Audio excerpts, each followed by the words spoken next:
Bismillahirrahmanirrahim. Assalamualaikum warahmatullahi wabarakatuh. Assalamualaikum warahmatullahi wabarakatuh. Hamdan wa syukurillah amma ba'du.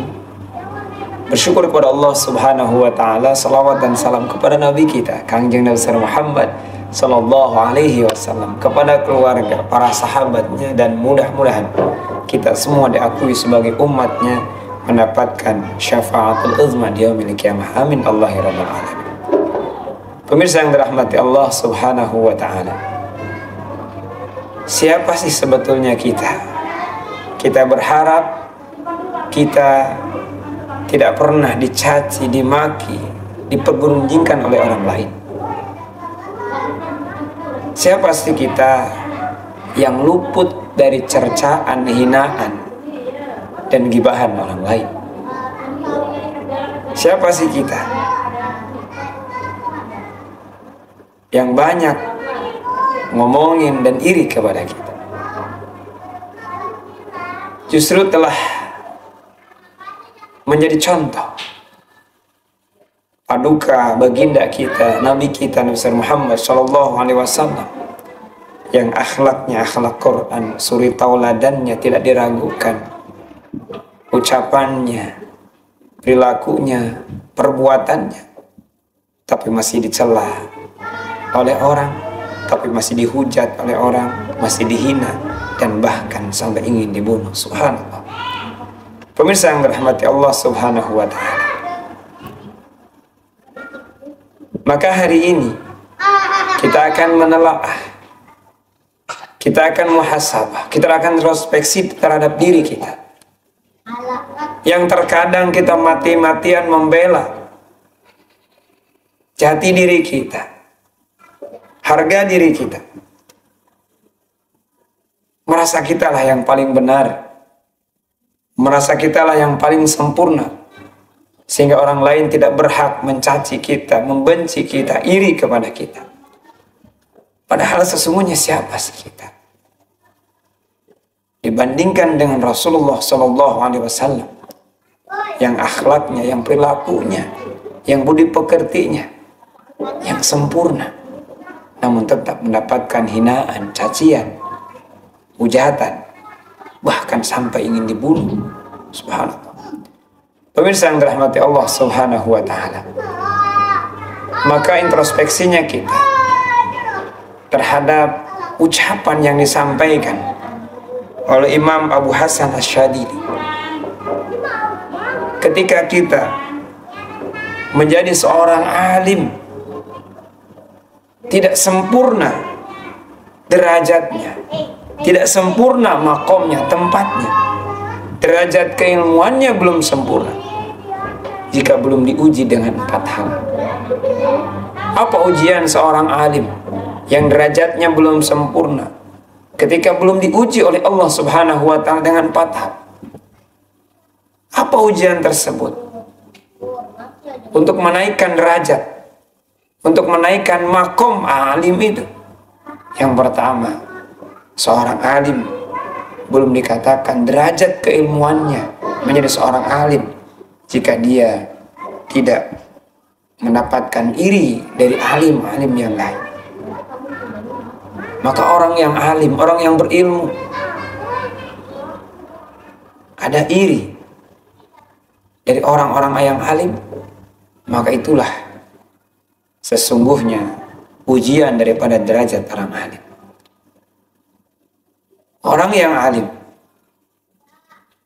ada yang iri terhadap kealimannya dari orang alim-alim itu sendiri, maka itulah ujian derajatnya. Kita sukses dengan keilmuan kita, kita sukses dengan pemahaman agama kita, namun orang-orang yang paham terhadap agama, orang-orang yang alim, juga dihinggapi oleh Allah subhanahu wa ta'ala rasa iri, bagian dari bisikan syaitan laknatullah alaih. Maka kalau ujian kepada orang alim justru lebih besar daripada ujiannya terhadap orang-orang yang tidak alim. syaitan membisikkan, menggoda, lebih kuat godaannya kepada orang-orang yang alim. Yang menggoda orang-orang yang biasa, boleh jadi syaitan yang biasa saja, iblis yang biasa saja. Tapi ketika menggodanya orang-orang alim, sehingga alim tersebut iri terhadap alim yang lain, maka itulah jebakan tipu daya syaitan. Maka ketika orang alim ingin derajatnya ditinggikan oleh Allah, naik makomnya, maka harus siap dengan irinya orang-orang yang alim juga. Subhanallah. Pemirsa yang dirahmati Allah Subhanahu wa ta'ala. Kemudian yang berikutnya adalah orang yang alim, yang ingin derajat keilmuannya diangkat, belum termasuk orang-orang yang sempurna derajatnya, makomnya. Ketika yang kedua, dihina oleh orang-orang yang bodoh. Orang alim tersebut derajatnya, makomnya, keilmuannya tidak lengkap, tidak sempurna ketika orang-orang bodoh mencaci, menghina tentang kealimannya. Subhanallah. Pemirsa yang dirahmati Allah Subhanahu wa ta'ala. Kemudian yang ketiga, tidak sempurna derajat kealiman orang-orang yang alim, kata Imam Abu Hasan Asyadili, adalah ketika yang ketiga adalah ketika orang alim tersebut memiliki sahabat, memiliki teman, memiliki sahib yang boleh jadi temannya, sahibnya, sahabatnya adalah orang yang mencelanya. Subhanallah. Maka disinilah ujian orang-orang yang alim, ketika dicela, dihujat oleh sahabatnya ataupun dihujat oleh sahibnya, rekannya, temannya. Boleh jadi ketika orang alim ini memiliki masa lalu yang gelap, kemudian dia yufaqihu fidin, Allah fahamkan agama, dia hijrah, maka temannya, sahabatnya menyangka, menyaksikan kealimannya. Dulu mah kamu belum alim seperti ini, sama-sama dengan saya, dan yang lain-lain. Masya Allah, barakallah.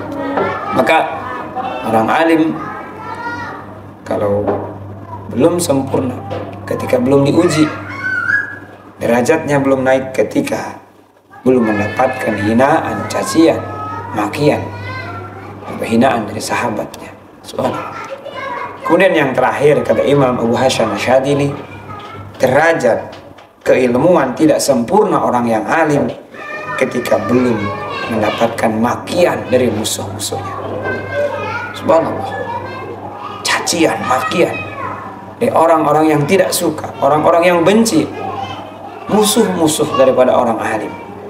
Maka garis bawahi, orang yang alim adalah siap dengan ujian yang Allah siapkan kepadanya, mulai dari diiri dari orang alim-alim yang lain, kemudian dihina, dicaci oleh orang-orang yang bodoh, dicela oleh teman-teman, sahabatnya, rekan-rekannya, dan juga dimaki oleh musuh-musuh.